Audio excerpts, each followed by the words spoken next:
아버지 하나님, 저희가 오늘도 주 앞에 나와 예배드리게 하시니 감사드리고 저희 마음을 모두 주님을 바라보게 하시니 감사합니다. 코로나 사태가 참으로 오래 지속되고 있지만 하나님 이 나라를 보호하셔서 참으로 계속 어느 정도 보호하여 주셔서 저희가 예배 드릴 수 있도록 허락해 주시니 감사합니다.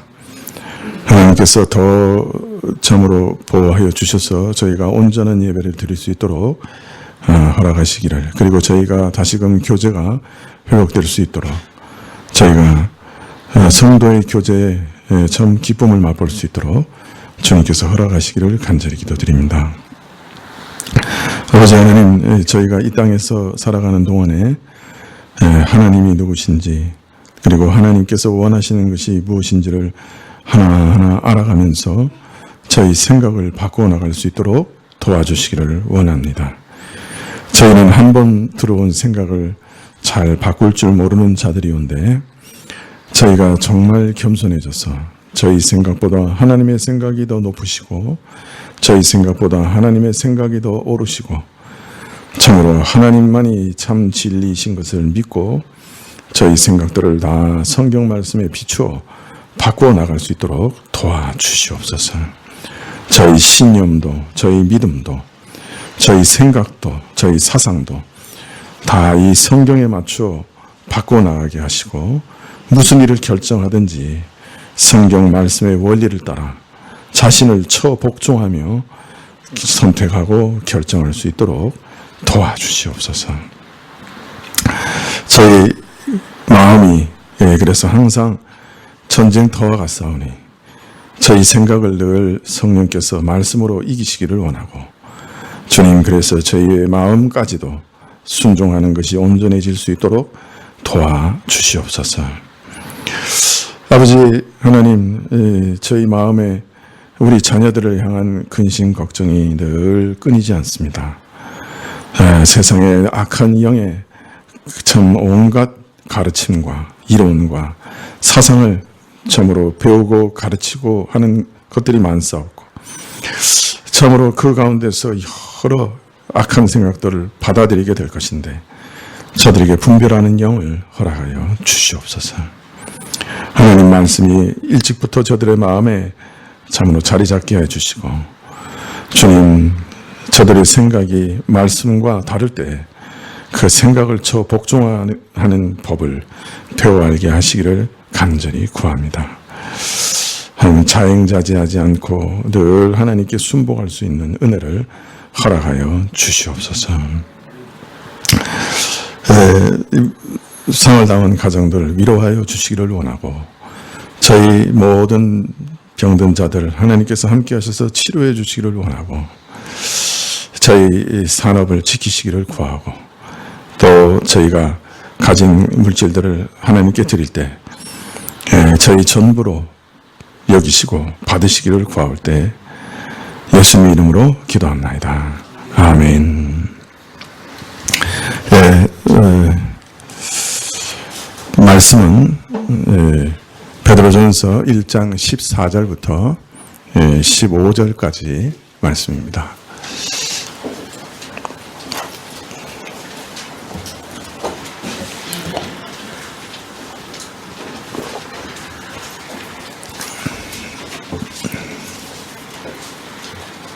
베드로전서 1장 14절부터 15절까지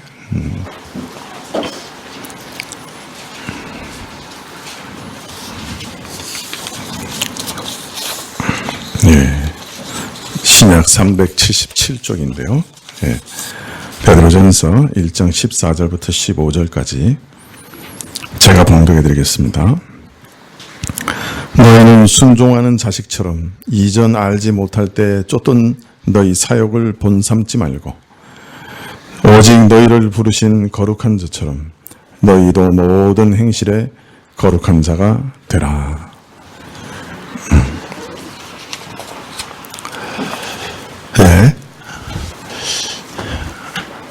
오늘 말씀 제목 혹시 보신 분들 계십니까?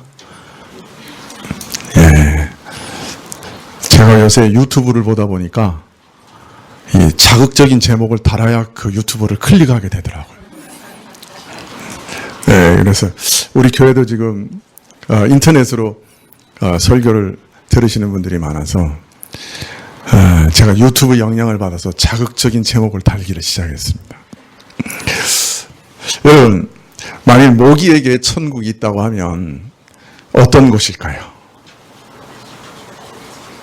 네? 모기에게 천국이 있다. 그러면 어떤 곳일까요?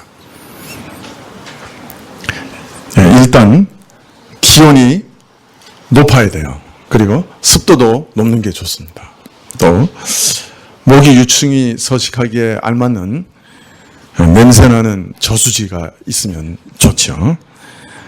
또 잠자리 같은 천적이 없는 것이 좋습니다. 네, 그리고 옆에 피를 빨기 좋게 짐승들이나 사람들이 많이 거주하면 좋겠죠.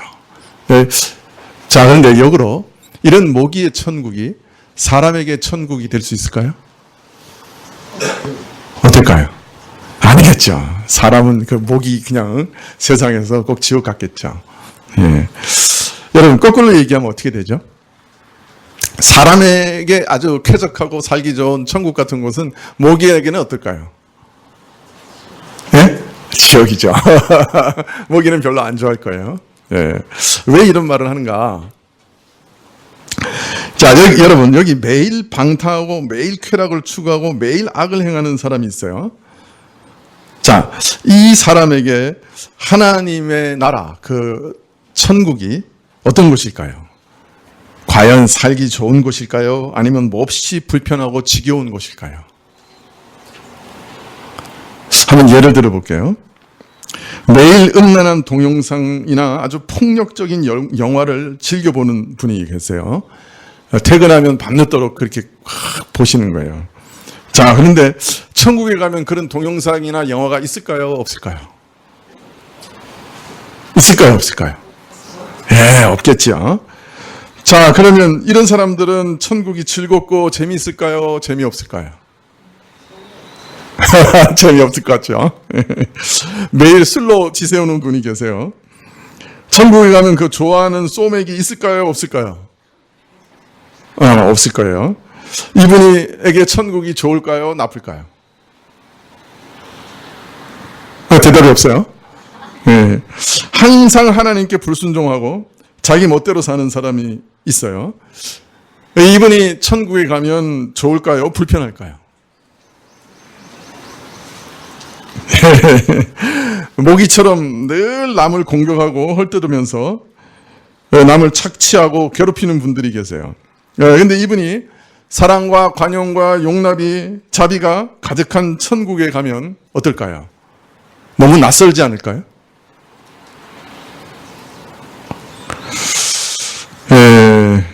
이런 분들에게 천국은 천국이 아니고 혹 지옥이 아닐까요? 모기에게는 사람에게 쾌적한 천국이 결코 천국이 아니듯이 많은 신자들이 하나님 나라에 대해서 천국에 대해서 오해하는 것이 있는데 사람들은 천국을 눈물도 없고 고통도 없고 슬픔도 없고 불행도 없고 행복과 기쁨과 즐거움만이 가득한 곳이다 이렇게 생각합니다. 자, 그러니까 모두 천국에 가기를 기대하고 원하는 것이죠. 그러나 천국은 이런 모든 즐거움이 있는 곳인 것은 분명하지만 동시에 하나님과 함께 사는 곳이에요. 하나님의 복된 통치를 받으며 사는 것이에요. 자, 그런데 이 땅에서 하나님께 순종하기 싫어하고 잠시라도 하나님의 통치를 받는 것을 싫어하고 제멋대로 사는 사람이 늘 자신의 이익과 쾌락만을 즐거움만을 추구하면서 하나님을 저버리고 방탕하고 악하게 살아가는 사람이 과연 그 영원히 하나님께서 통치하시는 그 나라를 견딜 수 있을까요? 그것이 정녕 저들에게 천국이 될 수 있을까요? 천국은 분명 하나님과 동행하고 죄를 싫어하고 선을 추구하고 하나님의 통치를 기뻐하고 하나님을 높이고 하나님께 예배드리고 순종하기를 좋아하는 사람에게는 무한한 기쁨이 될 것이지만은 반대로 세상의 쾌락과 죄를 좋아하고 불순종하는 사람에게는 영원히 고통받는 곳이 될 수도 있지 않을까요? 그래서 모든 사람이 자신은 천국에 가기를 원한다고 생각하지만 그것은 큰 오해일 수도 있어요. 천국이 어떤 것인지 바로 알면 나는 그곳에 가고 싶지 않아요 라고 말할 사람들이 더 많아질지도 몰라요. 세상을 좋아하고 사모하고 탐하고 세상에 취해 사람들에게 천국은 천국으로 여겨지지 않을 수도 있어요.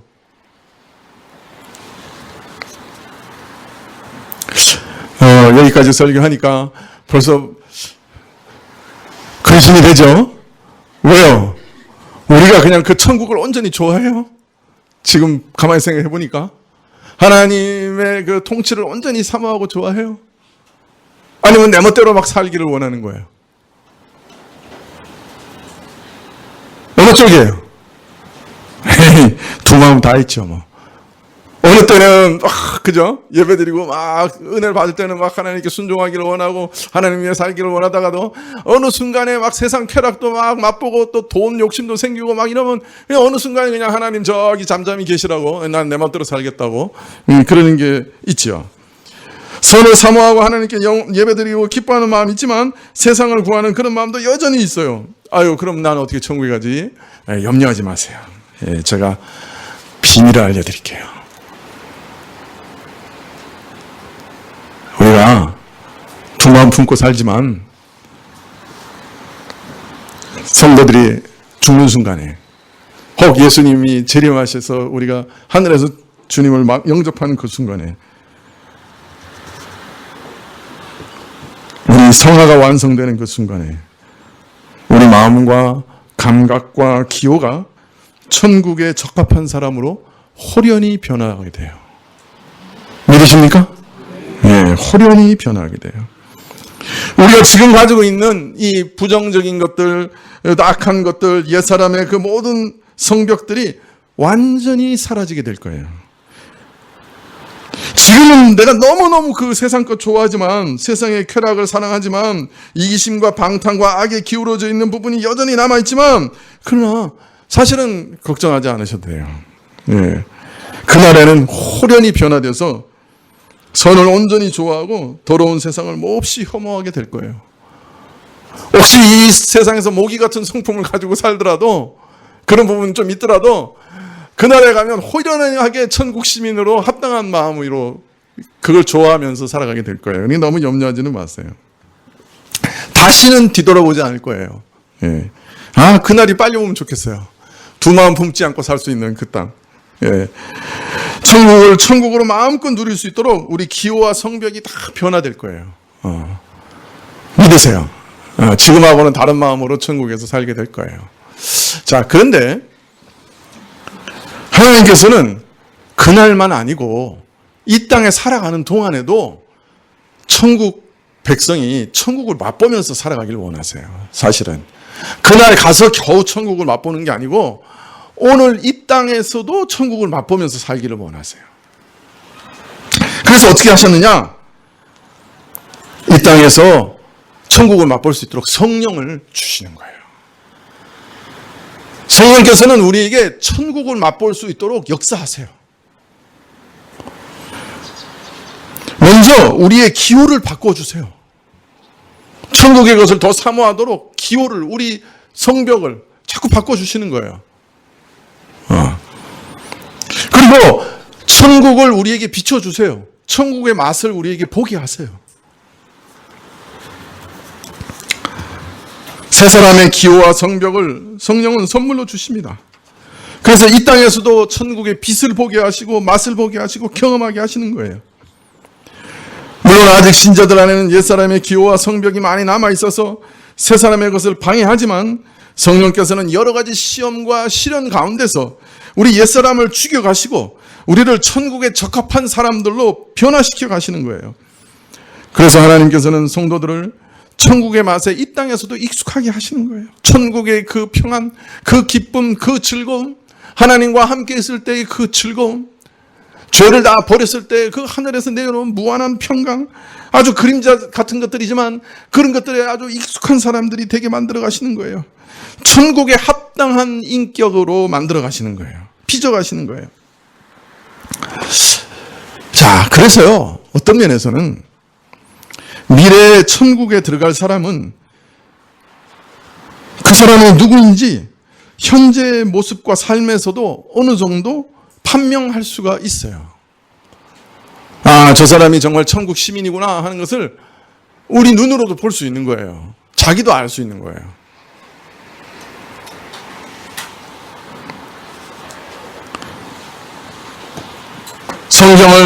성령을 받은 성도들은 이 땅에서도 천국의 향기를, 천국의 시민의 모습을, 하나님 자녀의 성품을 어느 정도 드러내며 살게 되는 거예요. 그래서 누가 천국에 들어갈 것인지 현재의 모습으로도 어느 정도 판명이 가능해요. 그리고 저들은 자신들이 지금 누리고 있는 천국을 영원한 천국에서 더 온전하고 풍성하게 누리기를 사모하며 이 땅에서 남은 날들을 살아가게 되는 것이죠. 하나님께서는 이 땅에서도 신자들이 천국 시민으로 천국을 맛보면서 살아가기를 참으로 원하시는 거예요. 또 그게 굉장히 중요한 것 같아요. 왜 그런지 모르지만 성경은 온통 그것을 강조하고 계세요. 성경이 전부 그것에 대해서 말씀하고 계세요. 이 땅에서 삶이 매우 중요하다. 이 땅에서 천국을 먼저 맛보고 천국의 시민으로 사는 것이 굉장히 중요하다. 이런 말씀들을 계속 하고 계세요. 성경은. 무슨 이유인지 다는 모르겠어요. 저도 그걸 위해서 기도하고 있는데, 그런데 그게 굉장히 중요한 것 같아요. 구원에 대한 설명 반, 어떻게 살아야 되는지 반이에요. 그러니까 성경 반 이상이 이 땅에서 사는 것이 매우 중요하다. 그렇게 얘기하고 계시는 거예요.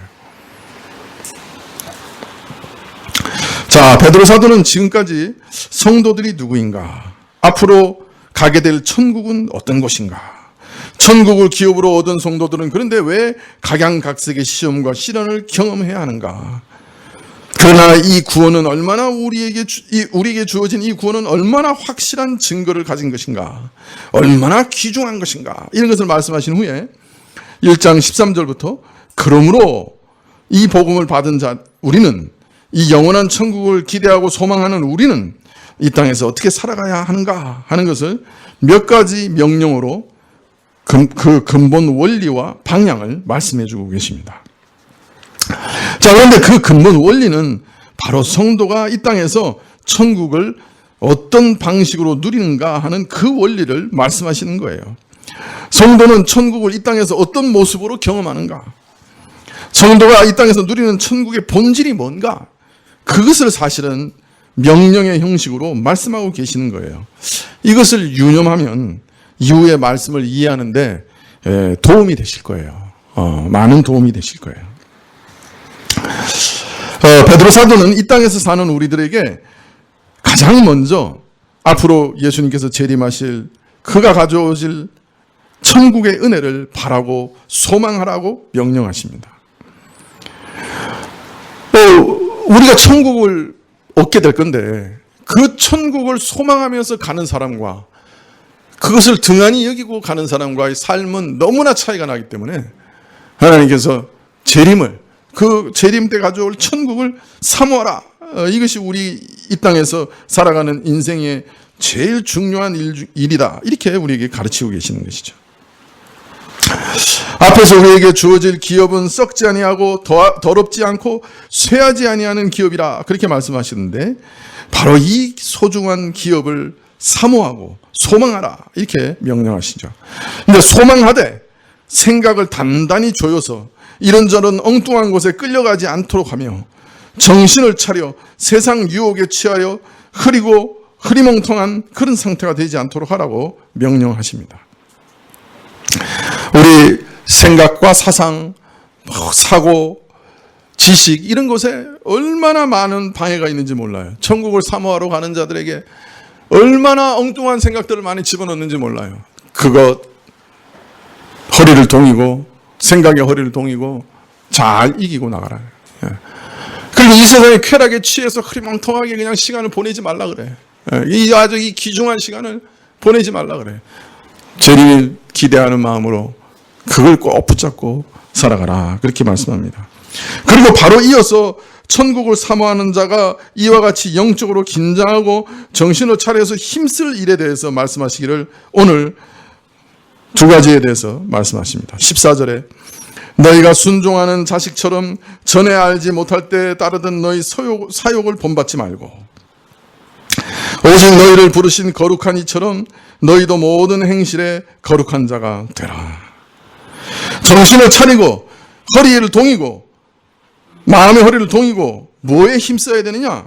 소극적으로는 끊임없이 닥치는 부패한 옛사람으로 말미암는 유혹과 욕망을 물리칠 것이요, 적극적으로는 우리를 부르신 하나님과 같이 거룩하기를 힘쓰는 것, 이것이라고 말씀합니다. 근데 사실 이것이 바로 천국을 사모하며 사는 사람들의 방식이에요.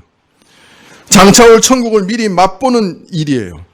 천국 시민으로 사는 방식이고 천국의 본질이에요. 이게 왜 이것이 천국의 본질이냐, 이것에 대해서 지금 말씀을 좀 드릴게요. 먼저 전에 알지 못할 때 따르던 너희 사욕을 본받지 말라, 이렇게 말씀합니다.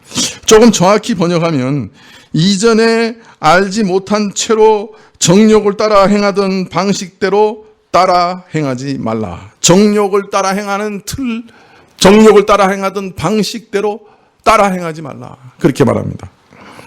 이전에, 믿기 전에 우리 옛사람은 어떻게 살았습니까? 우리 옛사람은 어떠했습니까? 에베소서 2장 2절 이하에 보면 그때 우리가 어떻게 살았는지 이렇게 얘기하십니다. 그때 너희가 그 가운데 행하여 이 세상 풍속을 쫓고 공중의 권세 잡은 자를 따랐으니 곧 지금 불순종의 아들들 가운데 역사하는 영이라. 전에는 우리도 다 그 가운데서 우리 육체의 욕심을 따라 지내며 육체와 마음에 원하는 것을 하여 다른 이들과 같이 본질상 진노의 자녀였더니, 믿기 전에 우리의 모습은 어떠했느냐? 우리 옛사람은 공중의 권세 잡은 자, 악한 영들에게 이끌려 다녔어요. 그들이 주는 충동과 미혹에 이끄는 대로 그냥 따라 살았어요. 우리 옛사람의 그 부패한 성품과 욕망과 욕심을 따라 행했어요. 즉 충동과 욕망의 종으로, 노예로 살았던 것이에요. 여러분 한번 지난 몇 주간을 한번 생각해 보십시오. 한번 주변을 한번 돌아보십시오. 사실 이 땅에서 일어나는 죄는 우리 인간 이성으로 설명될 수 없는 면이 분명히 있어요. 그렇지 않습니까? 우리가 아는 이들에게서 도무지 이해할 수 없는 모습들이 나타나는 것을 우리가 보게 돼요. 있을 수 없는 일들이 벌어지는 것을 우리가 목도하게 돼요. 어떻게 이런 일들이 일어나지? 우리는 이런 일들 앞에서 의아해하고 황망해요.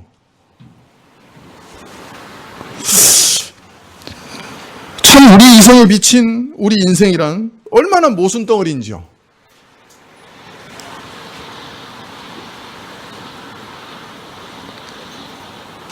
참 일주일 동안 허무해서 일이 손에 안 잡히더라고요. 야, 도대체 어떻게 이런 일이 다 일어나냐? 자, 그런데 성경은 우리 인생에 왜 이런 미스터리한 일이 일어나느냐, 그 비밀을 지금 알려주고 계시는 거예요. 전에는 우리도 다 불순종의 아들들 가운데 역사하는 영이 불러일으키는 육체의 욕심을 따라 지냈고 육체와 마음이 원하는 것을 행했다. 악한 영이 일으키는 충동과 욕망의 노예로 살았다. 이것이 인간 이성으로 설명할 수 없는 우리 인간의 추악한 모습들과 죄와 악행에 대한 성경의 해석입니다. 마귀가 존재한다. 마귀는 우리 육안으로 볼 수 없는 존재지만 분명 실체한다. 마귀는 수많은 악한 영들을 거느리고 하나님을 대적하고 있다. 이들 악한 영들은 사람들의 눈을 어둡게 하고 하나님을 알지 못하게 하고 마음을 완악하게 하고 하나님을 거역하게 한다. 그래서 이들은 불순종의 영들이다. 자, 그런데 세상 사람들은 스스로 의식하지는 못하지만 실상은 항상 이런 악한 영들의 지배를 받으면서 하나님을 거스리고 대적하고 살아가며 이들이 불러일으키는 그 욕심을 따라 죄악 가운데 살아가는 것이다. 믿지 않는 자, 불신자는 단 한 사람의 예어도 없이 이런 악한 영의 지배를 받고 살아가기 때문에 그래서 이들도 역시 불순종의 아들들이라 이렇게 말할 수밖에 없다.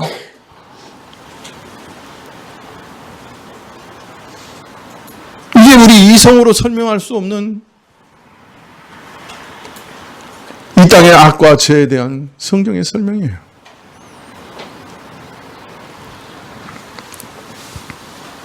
참 이 말씀을 여러 번 드렸죠. 그죠? 이 에베소서 2장 2절 이하의 말씀은 참 여러 번 말씀을 드렸어요.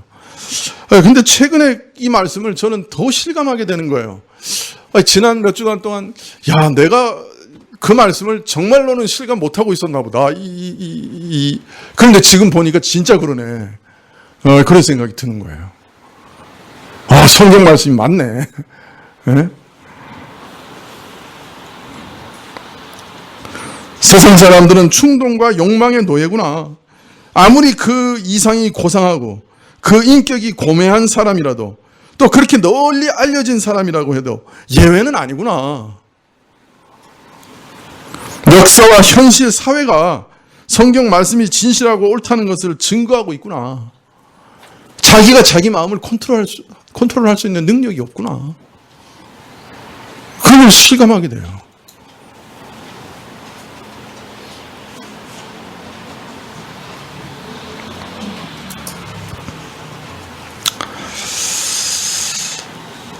네, 세상 사람들은 자신이 매우 자유롭게 산다고 생각합니다.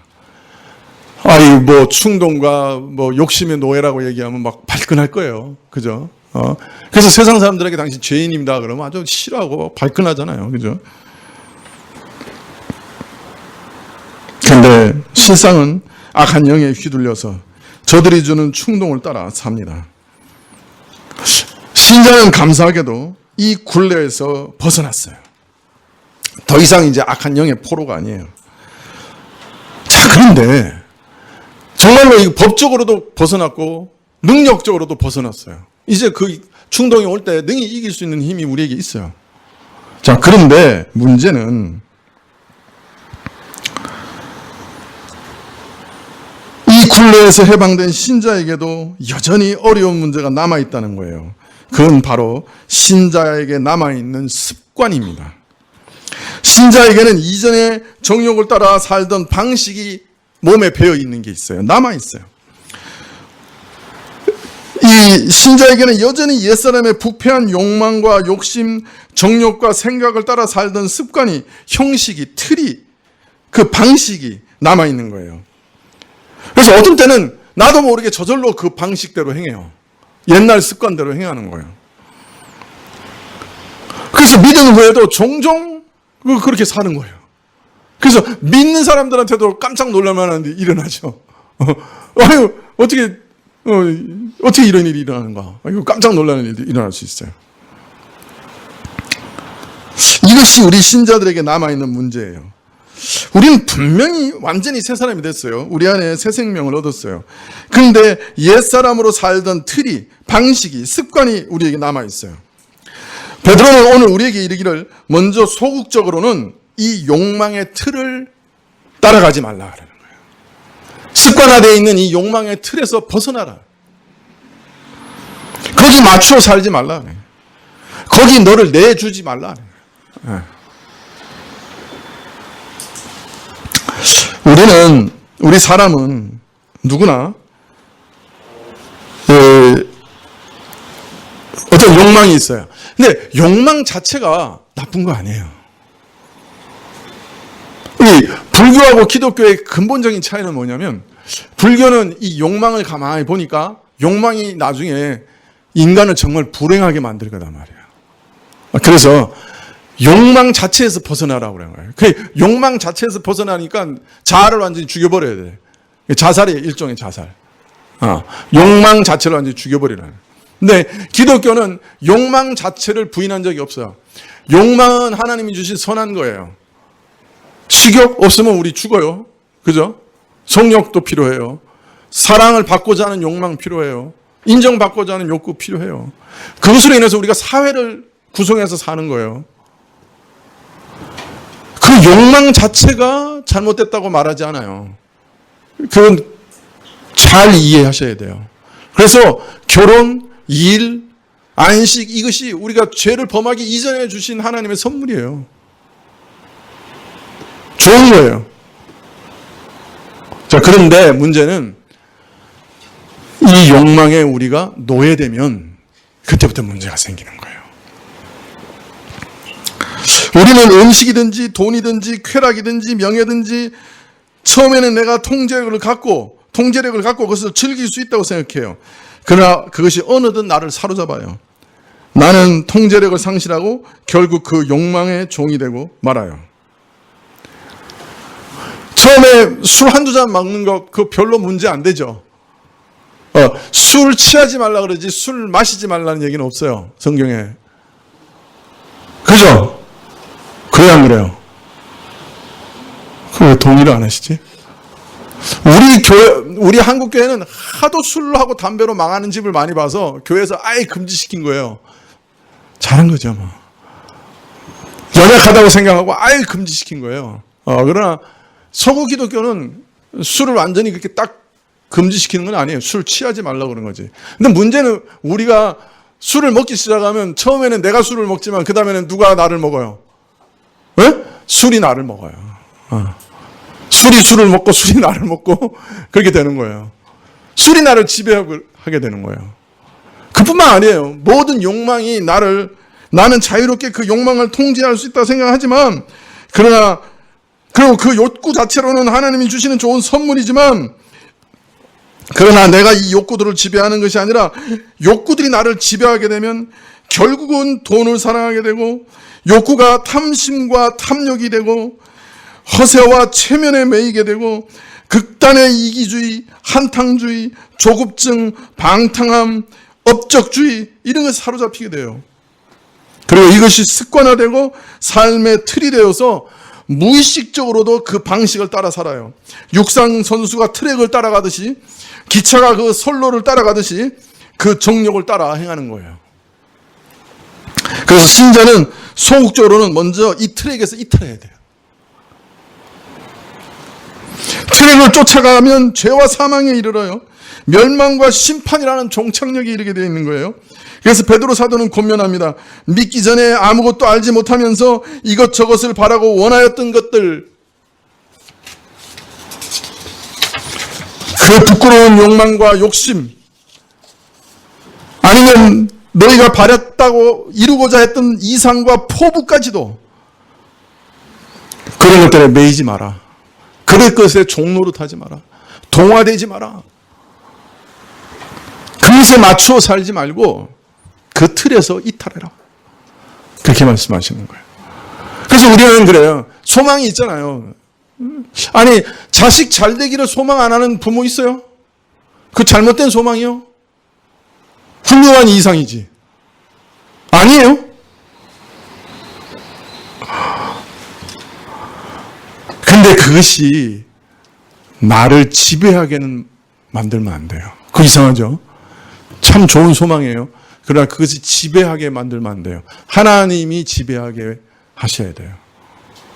그래서 그러는 거예요. 그 좋은 소망이지만 기도한 다음에 내가 내 뜻대로 마시고 주의 뜻대로 하십시오라고 고백하는 거예요. 나는 아이가 여기 꼭 요 대학에 들어가야 성공할 거라고 생각해서 하나님 주세요라고 이를 악물고 기도하지만 하나님께서는 그거 말고 다른 대학에 가야 돼. 거기 가야 좋은 신랑, 좋은 신부 만나. 그러실 줄 누가 알아?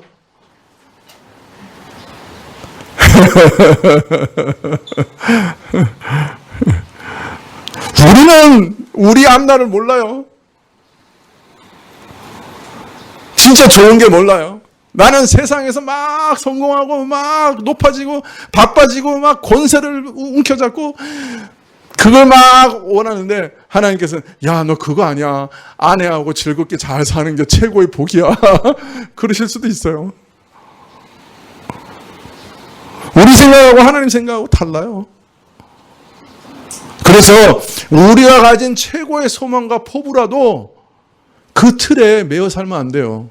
그거 위에 살아가도 살아가셔요. 열심히 노력하세요. 그렇지만 내 뜻대로 마시고 주의 뜻대로 하십시오. 그렇게 해야 되는 거예요. 끝내는. 그것도 내가 매이는 그 종이 되면 안 돼요, 거기에.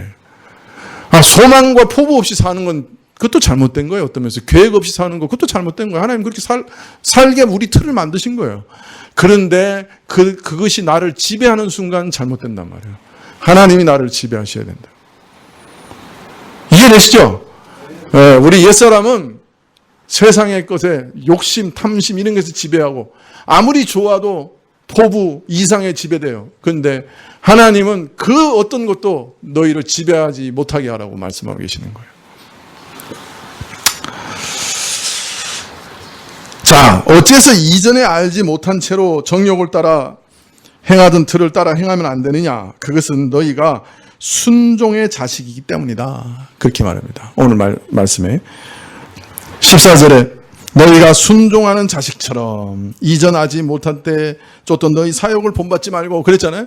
그러니까 왜 사욕을 본받으면 안 돼요? 우리가 순종의 자식이라서 그래요. 근데 우리말 성경에는 뭐라고 번역했어요? 뭐라고 됐죠? 순종하는 자식처럼 이렇게 번역했는데 순종의 자식으로서라고 번역하는 게 더 좋은 번역입니다. 순종하는 자식처럼보다는 순종의 자식으로서 너희가 순종의 자녀가 되었으니 이전에 알지 못한 채로 정력을 따라 행하던 방식대로 살지 말라. 순종의 자식, 이게 무슨 의미입니까? 무슨 자식, 이게 무슨 의미예요? 악의 자식, 이게 무슨 의미예요?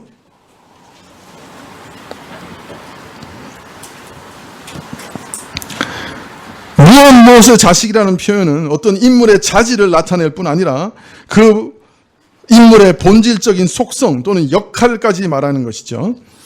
그래서 에베소서 2장 2절에는 불순종의 아들들이라고 믿지 않는 자들을 말씀하고 계세요. 그것은 세상 사람들의 속성과 본질이 불순종을 타고난 자들이란 말이죠. 따라서 성도가 순종의 자식이라 하는 말은 성도들의 본질적인 속성이 순종이다 하는 말이죠. 이전에 옛사람은 불순종의 자식이었어요. 근데 이제 새사람은 성령 하나님이 함께 하시는 성도는 순종의 영을 받았기 때문에 순종의 자식이다 이렇게 얘기하시는 거예요.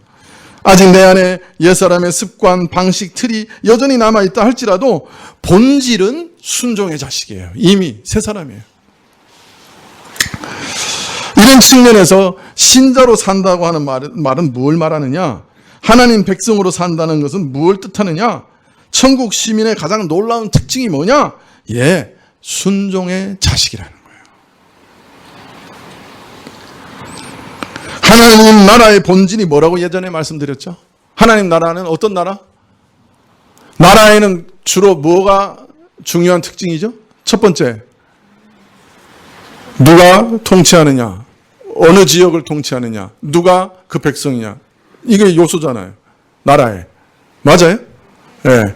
그 중에서 제일 중요한 거, 하나님 나라라고 할 때 제일 중요한 건 뭐냐고? 하나님의 통치라는 개념이라고 그랬잖아요. 자, 그러니까 천국 시민에 있어서도 놀라운 특징이 뭐죠? 순종이죠. 왜냐하면 하나님 나라의 본질이 하나님의 통치니까. 하나님의 통치에 순종하는 것이 그 나라의 백성으로 살아가는 방식이니까. 천국 본질이 하나님이 통치하시는 나라라고 한다면 이 통치에 순종하는 것 또한 천국 백성의 본질이에요. 그래서 지금 베드로 사도는 하나님 나라의 본질, 하나님 나라 백성의 본질에 대해서 지금 얘기하고 계시는 거예요. 옛사람의 것을 벗어버리고 순종하는 것, 그게 본질이야. 그렇게 얘기하시는 거예요. 믿음은 불순종의 사람을 순종의 사람으로 바꿉니다. 믿음이 순전해지면 그 사람은 순종이 아주 원숙해집니다. 신자는 이 땅의 각양각색의 시험과 시련 가운데 믿음이 순수해지고 동시에 순종을 학습해 갑니다. 그래서 천국에 살기 적합한 사람으로 성숙해져 가고 천국에 어울리는 인격자가 됩니다. 그러므로 너희가 순종의 자녀가 되었으니 성령께서 너희 안에 거하셔서 순종의 자녀가 되었으니 옛사람이 따르던 정욕을 따라가지 말라. 그 틀을 벗어나라. 이것은 천국 시민이 된 신자에게는 너무 당연한 요구예요. 너무나 당연한 요구예요. 자, 자, 그러므로 하나님의 뜻을 구하고 하나님의 뜻에 순종하는 것은, 하나님의 명령과 계명에 순종하는 것은 천국을 신자가 누리는 방식입니다. 이 땅에서 천국을 맛보는 방식이기도 해요. 순종은 천국에 있어서 가장 중요한 특징입니다. 우리는 오늘도 순종을 연습하며, 그래서 천국의 삶을 연습하며 살아가는 것이에요. 왜 우리가 성경을 읽고 공부합니까? 성경적 지식을 쌓기 위해서입니까? 성경적 지식을 쌓아서 뭘 합니까? 성경 말씀을 묵상하는 이유가 뭡니까? 설교를 듣는 이유가 뭐예요? 왜 좋은 설교 들으려고 해요? 목적은 단 하나예요. 어떤 면에서 우리 마음이 변화되어 믿기 위해서예요. 자, 그러면 믿음은 무엇으로 나타나는 거예요? 순종으로 나타나는 거예요. 우리가 하나님의 말씀을 읽고 묵상하고 설교를 듣는 중요한 목적은 순종하기 위해서예요. 자, 순종하기 위해 설교를 듣는 사람들에게는 성령이 역사하세요. 정말 순종하려고 설교를 듣는 사람들에게는 성령이 역사하셔서, 아, 이거 하나님 말씀 맞네 라는 탄식이 나오게 돼 있어요. 아, 하나님 말씀이 이렇게 창세기부터 계시록까지 이렇게 완벽하네. 하나님 이런 성품을 가지신 분이네. 이야, 이거 하나님 말씀 맞네.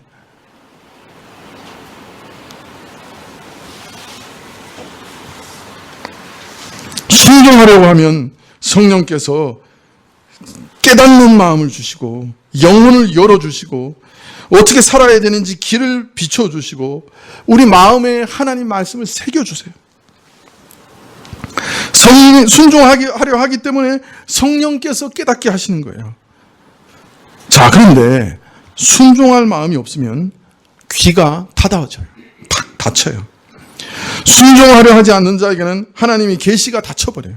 아무리 들어도 계시가 닫혀져요. 30년을 들어도 계시가 닫혀져 있어서 하나도 못 알아들어요. 불순종의 삶을 살면 그렇게 돼요. 엘리 제사장 시대에는 이스라엘 백성들이 불순종의 삶을 살았기 때문에 하나님 말씀 자체가 희귀했다, 그렇게 말하고 있습니다. 하나님 들려주셔도 듣지 않으니까 더 이상 말씀은 아예 보내지 않으셨어요. 죽어가는 교회는 말씀을 전해도 말씀이 벽을 치는 것 같습니다.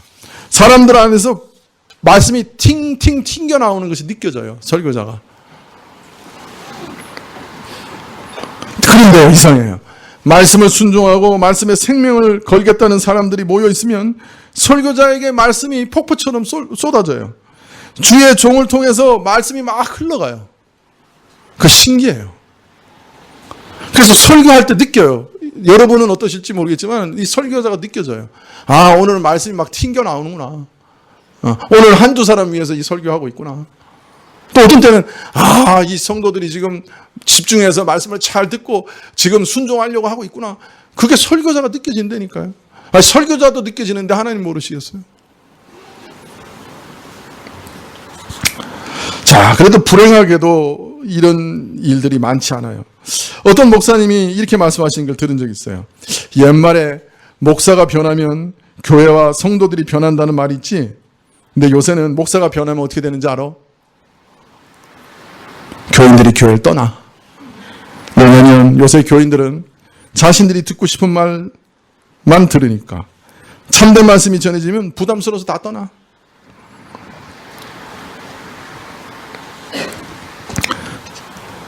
하나님 말씀이 임하면 순종을 하든지 아니면 견디지 못해서 나가요.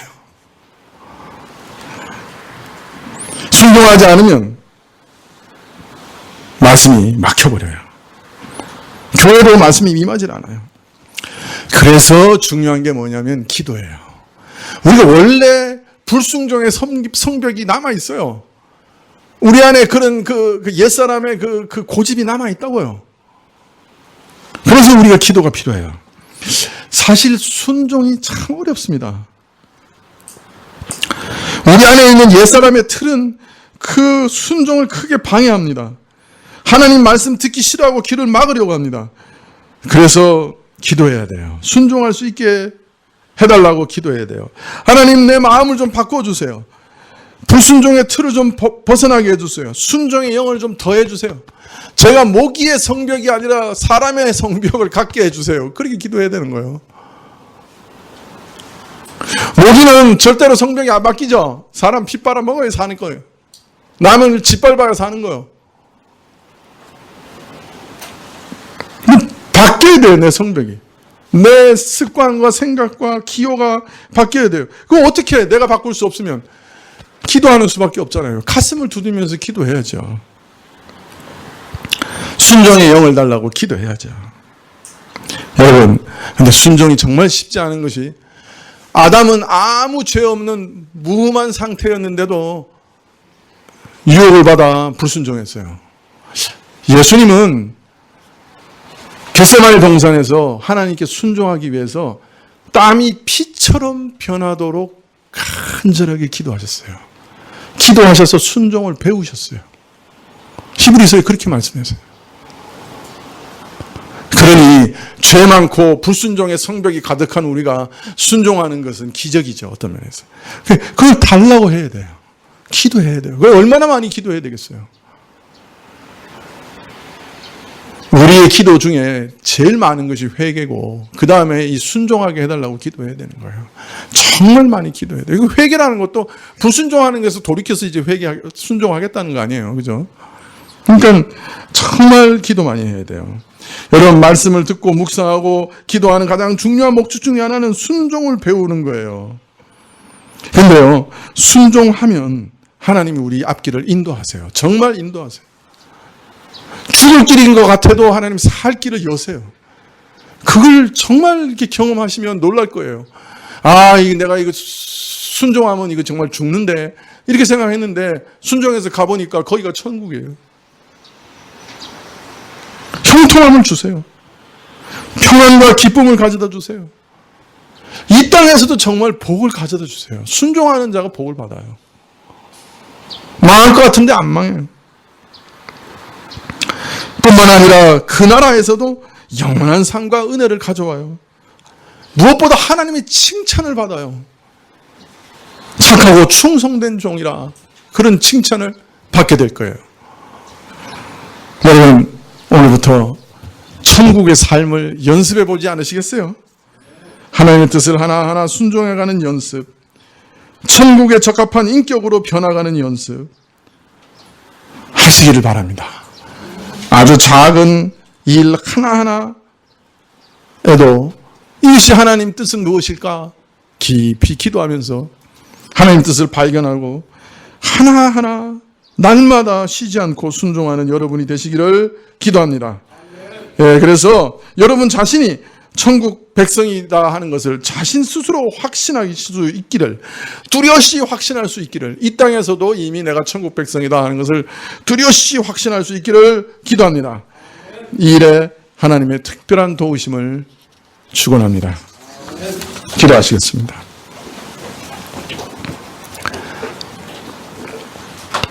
아버지 하나님, 우리에게 주신 것이 순종의 영입니다. 불순종의 영들을 대적하게 하옵시고, 어려운 때나 시련의 때라도 하나님께 순종하는 법을 배워 알게 하옵소서. 예수님 이름으로 기도합나이다. 아멘. 예, 103장 찬송하시겠습니다.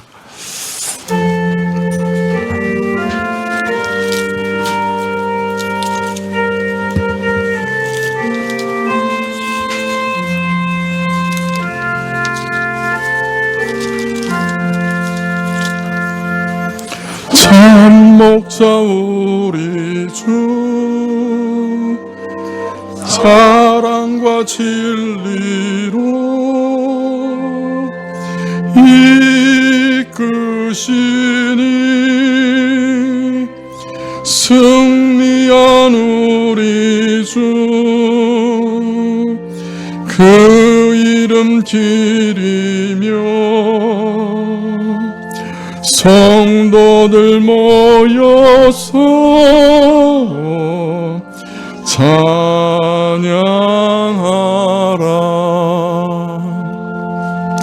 거룩한 우리 주, 능력의 참 말씀 평화의 왕 자기를 낮추사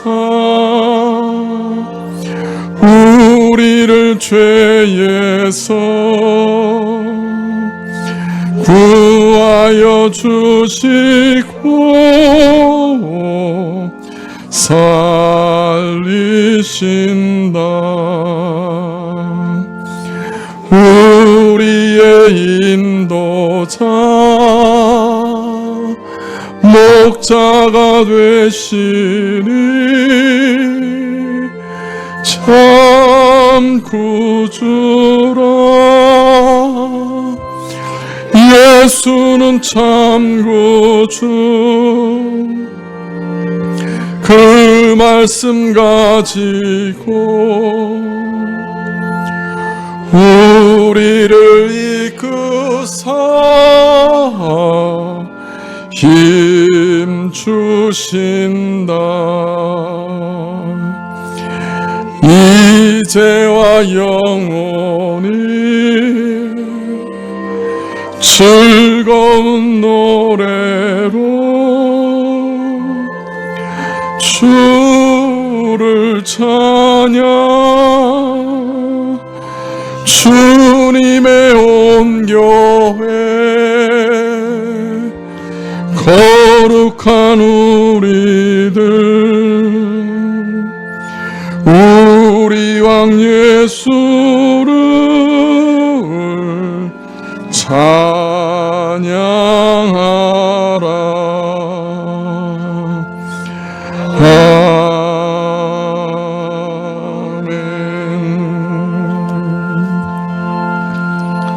네, 기도하시겠습니다. 지금은 우리 주 예수 그리스도의 은혜와 하나님 아버지의 그 크신 사랑과 이 은혜와 사랑을 깨닫게 하시고 누리게 하시는 성령님의 교통하시고 역사하심이 순종의 영을 받은 자로서 날마다 하나님께 순종을 더해가기로 결심하며 머리 숙인 주의 백성들 위해 지금부터 영원까지 함께 계실지어다. 아멘.